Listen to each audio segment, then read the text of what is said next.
14 अक्टूबर 2005 का दिन भारत के इतिहास में दंगों को लेकर के काले अक्षरों में मऊ का दंगा भी जो है वो शामिल हो गया। मऊ दंगे में 17 से ज़्यादा लोगों की मौत हुई थी और तकरीबन 35 दिन तक वहाँ पे कर्फ्यू लगा रहा। जब प्रदेश सरकार से स्थिति नहीं संभली तो केंद्र सरकार को हस्तक्षेप करना पड़ा। बीएसएफ और आरएफ की फोर्स वहाँ पे लगाई गई और उसी दौरान तत्कालीन विधायक मुख्तार अंसारी का जिप्सी पे असलहा लेकर के जाने का जो फ़ोटो वायरल हुआ और उनकी जो वहाँ पे मौजूदगी थी वो काफ़ी कुछ उनके रुतबे को वहाँ पे दर्शाने वाली थी। हम बात करेंगे एक सीनियर जर्नलिस्ट से जिन्होंने कि मऊ दंगे को जा कर के करीब से कवरेज किया था। जी हाँ, फ़ोटो जर्नलिस्ट आशीष श्रीवास्तव जी हमारे साथ हैं जो जौनपुर के रहने वाले हैं और कई एजेंसियों के लिए भी इन्होंने काम किया है। बहुत बहुत स्वागत है आपका आशीष जी। राजन जी बताइए। जिस तरह से मुख्तार अंसारी की मौत हो गई है अभी, लेकिन अब चर्चाएं वही चल रही हैं कि क्या कुछ मऊ में मुख्तार अंसारी का रुतबा रहा। तत्कालीन विधायक जब वो थे वहाँ पे 2005 में और जब दंगा हुआ था तो आप उस समय कवरेज करने गए थे।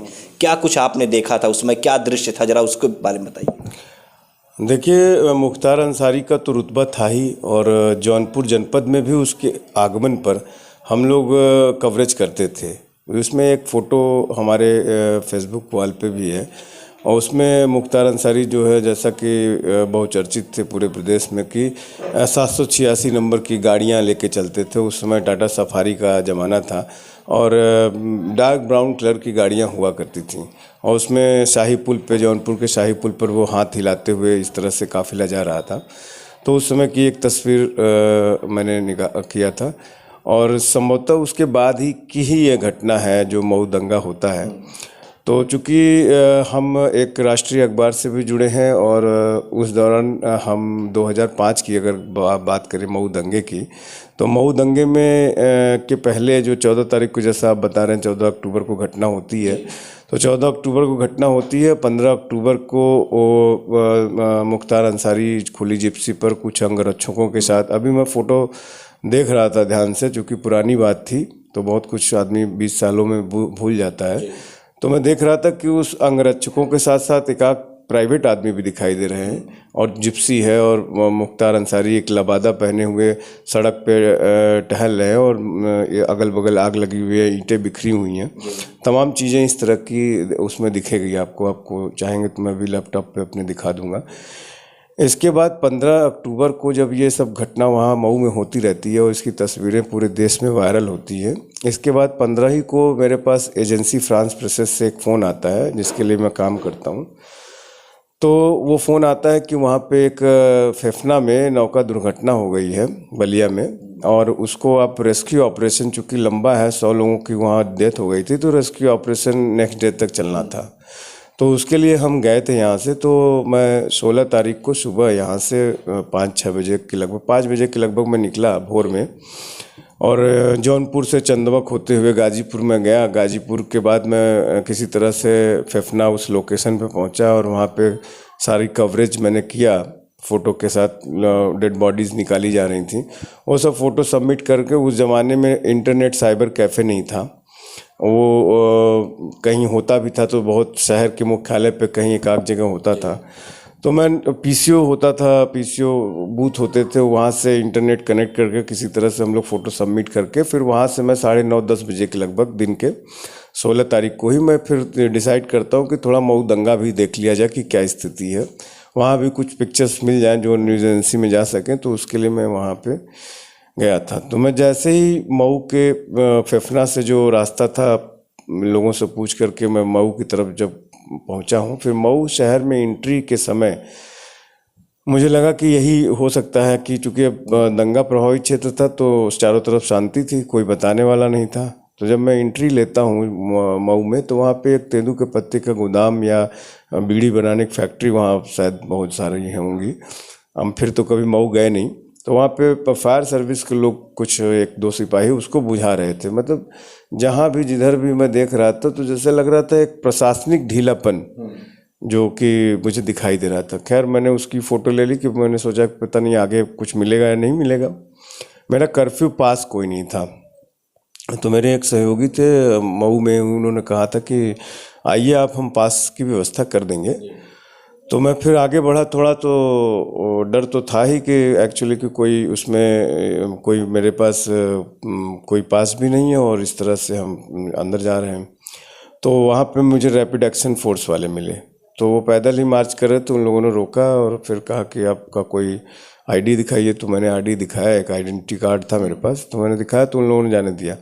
फिर वहाँ से जाने के बाद मैं थोड़ी दूर और आगे बढ़ता हूँ तो कोई एक युवक मिलता है, मुझसे पूछता है कि हिंदू हो मुसलमान हो। खैर मेरे गले में कोई धागा था, याद नहीं है मुझे, इतनी बात पुरानी है। तो बात आई गई, मैं उसके मतलब का निकला तो वो मुझे जाने दिया।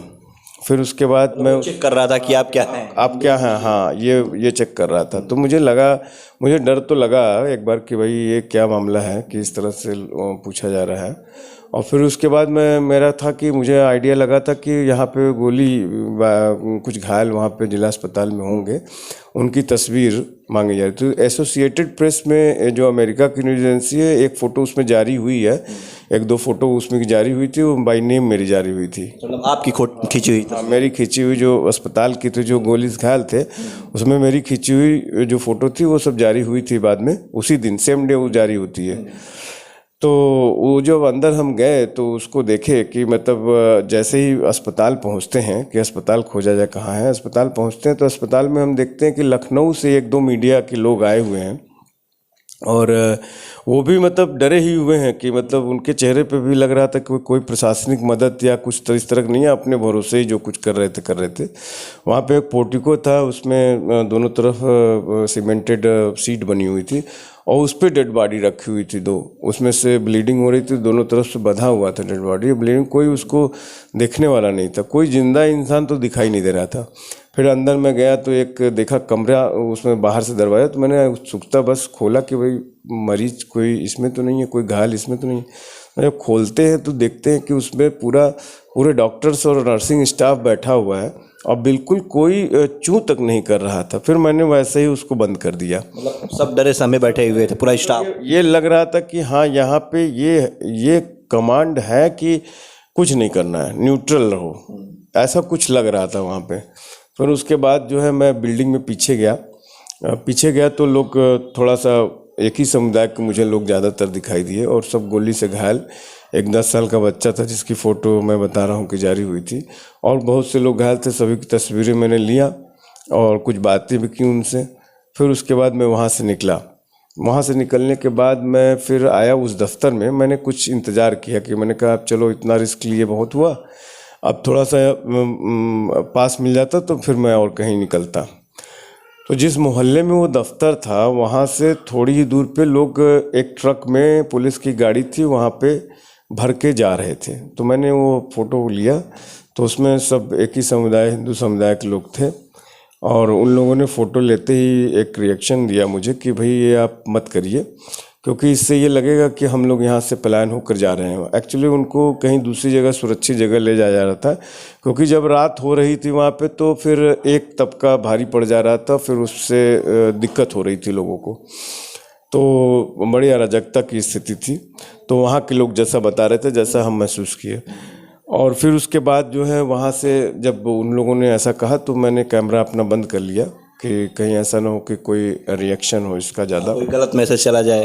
तो हम तो खींच रहे थे कि जो वास्तविकता है उसको खींच रहे थे, लेकिन उनका ये मतलब था कि अगर ये हम तस्वीर छापते हैं कल को तो ये लगेगा कि हम लोग पलायन कर रहे हैं यहाँ से। ये हो सकता है कि हिंदू वहाँ से पलायन कर रहे हैं जबकि उन्हें सुरक्षित स्थान पर। ज़्यादा दूसरा पक्ष और ज़्यादा दबाव बनाने लगेगा, इसलिए वो चाहते थे कि ऐसा कुछ ना हो। फिर उसके बाद हम फिर वहाँ से निकलते हैं, पास तो मिला नहीं, उसका इंतज़ार करते करते मैं वहाँ से निकल गया।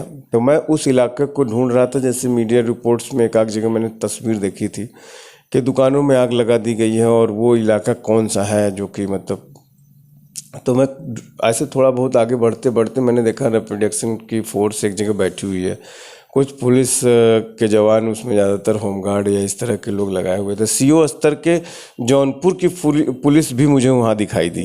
जौनपुर के कुछ सीओ या कोई जैसे अपना दिखाई देता है, थोड़ा एक बल मिलता है। तो मैंने देखा उन लोगों को कि ये लोग भी खड़े हैं, लेकिन वो लोग वहाँ खड़े थे जहाँ पे शायद दंगा प्रभावित क्षेत्र था, उसके एकदम किनारे पे खड़े थे। वहाँ न जाने के लिए मना भी किया एक आध लोगों ने हमको कि अंदर मत जाइए। वहाँ पे मैंने देखा कि उस समय एक क्वालिस गाड़ी थी, जो कि मुख्तार के किसी चेयरमैन या किसी पारिवारिक सदस्य की गाड़ी थी मऊ में। अब एक्चुअली उतना पुरानी बात है मुझे नहीं, लेकिन वो गाड़ी मैंने देखा और उस गाड़ी को लेकर पुलिस ऑफिशियल में ये चर्चा थी कि इस गाड़ी में क्या जा रहा है, क्या नहीं जा रहा है, हथियार जा रहा है कि लोग ढोए जा रहे हैं।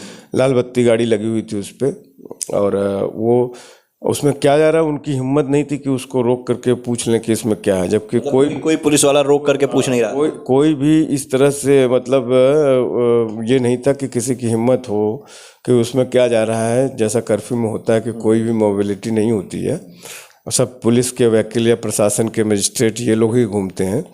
तो ऐसा था वहाँ का नज़ारा। फिर उसके बाद हम देखते हैं कि कुछ लोग अपने डॉग को लेकर के खड़े हैं, तो उनसे मैंने बात की तो वो बोले कि नहीं, यहाँ से हमको सुरक्षित स्थान में जाना है, यहाँ अभी बहुत दिक्कत है। तो ऐसे लोग निकल रहे थे वहाँ पे।